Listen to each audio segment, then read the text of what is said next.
And while Democrats are holding their convention in Chicago, the Republican nominee, former President Donald Trump, held a rally in Asheboro yesterday. Fox 8's Justin Lundy spoke with a Wake Forest University professor about some of the main takeaways from Trump's visit. But the voters will hold Kamala and Joe accountable for this November when I take office, and they're going to be held accountable for what they've done to this country. During his speech, Trump touted his national security achievements and promised changes to come within U.S. military leadership if he is once again elected.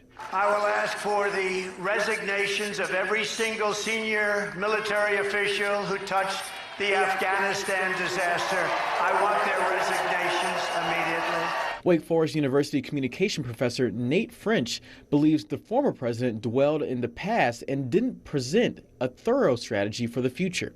But it wasn't any discussion of what might be happening in Ukraine right now. It wasn't any discussion of what might be happening going forward. It wasn't any discussion of how we might need to do anything with NATO. In a battleground state like North Carolina, it also begs the question why Trump chose Asheboro to sway undecided voters, especially when it's located in a county where a majority of voters are registered as Republicans. Trump has really been focused on a base strategy.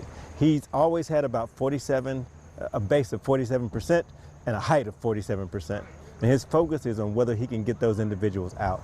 With Randolph County now the home of a Toyota battery manufacturing plant, Trump also brought up his thoughts on electric vehicles. And Elon Musk is a friend of mine. You saw he endorsed me very strongly, and he understands that I'm right.